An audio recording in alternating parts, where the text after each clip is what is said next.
Welcome back to Real Estate Today. We're here with Michelle Mendelli. She's not only a loan consultant with Majestic Mortgage, but she actually gets kind of down and dirty and processes a lot of the loans. Michelle, welcome. One of the questions I want to ask you is, I know you've been doing this, what, about 6 years? Yep. Okay, great. It seems like sometimes mortgages go very smoothly, and then I wouldn't say it's rare, but a lot of times it seems like there's bumps in the road. I guess that's kind of the most softest way. Why does that happen so much?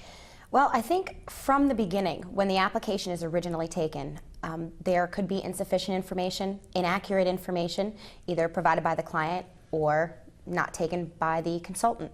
And later down the road, after the file comes out of underwriting, there could be, we need asset documentation. Client doesn't have enough money for the closing. That could cause a glitch in a purchase. Or something happens with their credit along the line during that process, whether they thought they didn't have to make their mortgage payment and now it goes 30 days late on a refinance. Okay. So, do you think that, I mean, it's a two-way street also. Is it ever the mortgage broker's fault also for not asking the right questions? that's a loaded question. Of course it is. But, you know, I want the people at home not only, you know, because we can do this one-sided, but the truth is, you know, it's a two-way street.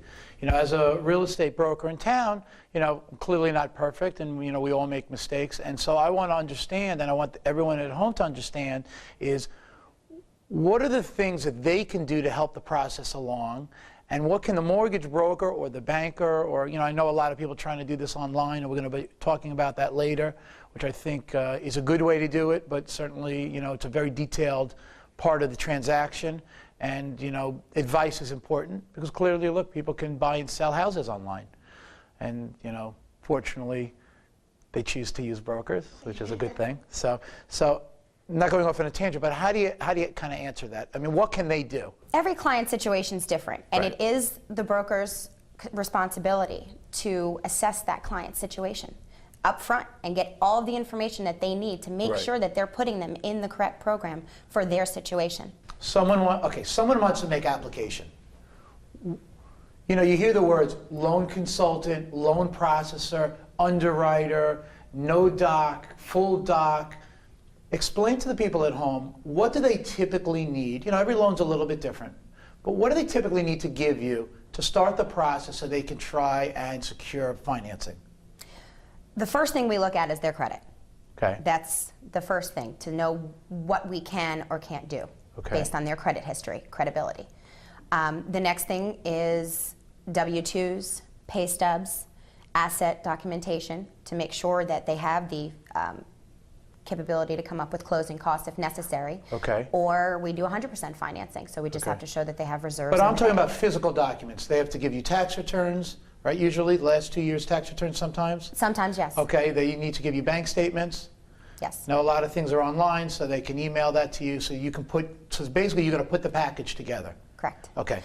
What I need to do in my position is paint the perfect picture for this underwriter, so they know exactly. And when I say underwriter, I mean when I send it directly to the lender. Okay. To approve the loan. I think the question I want to really kind of arrive at is, I write up a contract for one of my customers. A lot of times, you know, we put a mortgage contingency, and I give them typically 30 days. That's what we've done over the last, probably 10, 15 years. Obviously, the industry has changed. It's become more efficient. A lot of things are online, so you can automate, you know, it's more automated. So how long does it take from the day they give you an application and you've decided what type of program, or if you're not representing them as the loan consultant, but one of the loan consultants at Majestic Mortgage, and you're processing it, how long is reasonable that you can process the loan and give it to an underwriter, at, let's say at Countrywide, so they know, the buyer, they have a loan? From start to finish, typically it does take 30 days. Okay. From start to finish. Right. But we've had scenarios where we've gotten it done in as little as 9. Okay. So I think it all depends on the situation and how cooperative our clients are in getting us the documentation that's needed by the underwriter. Right, that's fair, because, you know, it is very detailed, and sometimes, you know, people have trouble getting their tax returns that you might need, or they can't get their bank statements, and so that's, you know, that's a fair question. We have appraisals that we wait for. We have title companies. We have the title There are a lot of pieces to the puzzles, basically. Absolutely. And, so I've always felt that if you're very upfront with who you're working with and you really explain it in detail, and not only that, what I try to do sometimes in every facet of the transaction is not to necessarily paint a rosy picture always, but to say, look, this is what potentially could happen. If we give me all this up, this is what I really think is going to happen. But you know what? The underwriter could come up with a few conditions, based on how they look at things. And I think sometimes, and I know, Mark is very good, and I'm sure you are as well, is that, really explaining up front, you could go this way, you could go this way, you could go that way. Most likely, it's going to go this way. And I know that your company is very good at doing that. So what do you see as far as processing loans? Do you feel like it's getting much more efficient because of, the internet and the access to credit reporting? It's much quicker. How do you see that? I think the way technology has gone, and with our lenders, a lot of online approvals. We can have an approval for our client sitting in front of me, and I can get an approval within minutes. Now, as the processor, do you, I know that, let's say, a loan officer hands it off to you and then you're processing it. So how much do you interact with the borrower versus, let's say, the loan officer who now has given it to you? If there's any conditions that come back from the underwriter, I typically like to call the client and let them know who I am. So if they have any questions and their loan officer or loan consultant isn't available, they have my number. Before we end this segment, I just want to ask one quick question. I know that all these lenders are very large and they're processing, with rates being the way they are, they're doing loans, more loans than they've ever done before. Why sometimes you get to the closing table, you're processing it, right? And the documents are wrong, the margins are wrong sometimes, the interest rate can be wrong. Why do you think that happens sometimes? Because that's the pain for me. I go to the closing, I've recommended a company, and then all of a sudden, we have these type of problems. Why does that happen?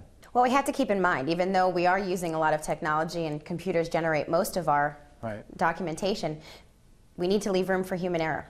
Right. So that could be one of the reasons. Yeah. And unfortunately, it happens. Not all the time with Majestic Mortgage, but it does happen. Michelle, thanks for answering some of those hard questions.